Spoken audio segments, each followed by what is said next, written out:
Your question in the back. Please stand up so we can see you. Hi, I'm Sarah Harmon from Deutsche Welle. We're the German international broadcaster. My question is for Helena Bonham Carter.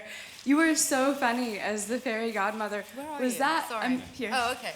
Sorry. You were so funny as the fairy godmother. Was that written into the script or did you improvise those lines? I'm just naturally funny. No, it was very deliberately.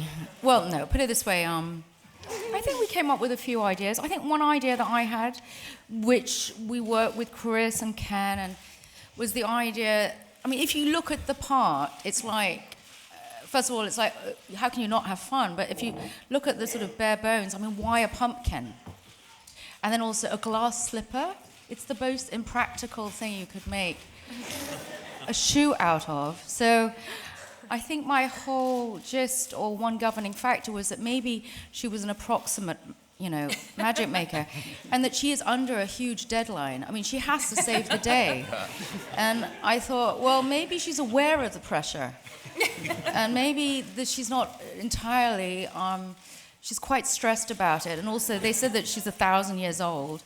So I thought maybe there's a slight memory loss.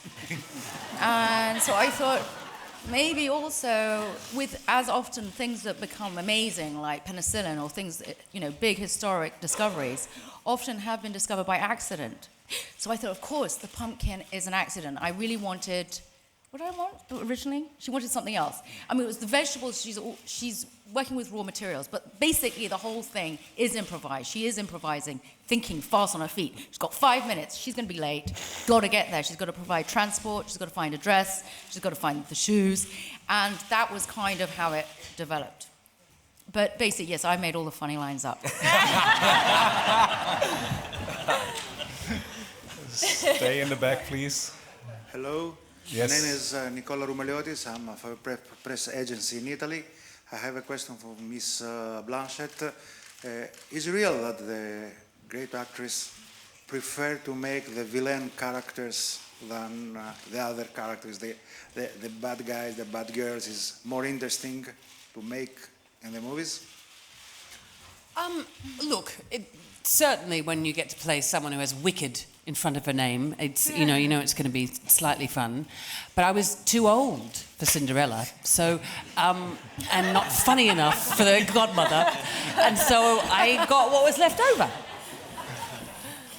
No, definitely. It always is, because you in a way you can dare yourself to see how far you can stretch it. The boundaries are not as marked. You're not worrying about whether people like you or not. And people want the villain to be bad and do extreme things. So doing extreme things is sort of part of our remit as actors. So, yeah, definitely.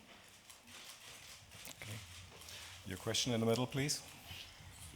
It's a question from Hungary to Mr. Skarsgård here. Well, I like your performance in Zero Kelvin and in Insomnia, and I think these are the characters that you can pull off greatly. So I would like to ask you that if you could return to Scandinavia and do other kind of roles like that. Thank you. Well, I haven't done, I think I've done one Swedish film in 20 years, and that's because the offers haven't been that interesting. But I've done a lot of Norwegian and Danish films, so I go there frequently. And I was here last year with a Scandinavian film, Nymphomaniac. So I dress off in Scandinavian films still. So. Your question in the back, on the right, please. Philip Todner from Movie Start. It's a wonderful movie. Mr. Branagh, we know you from the great Shakespeare movies. This is now maybe a Disney adaptation, maybe a Brother Grimm adaptation, and you are here at the Berlinale International Film Fest in Germany, so the homeland of the Grimms. How is it to come with this movie here, and what is the difference between Shakespeare and Grimm? How long have you got? That's days to tomorrow. Well, I mean, as mentioned before, it's nice to come back to the Berlinale. Personally, it's nice to come back, and it's nice that Cinderella has its homecoming here. You know that in several versions of the fairy tale have been produced, including by the Grimms.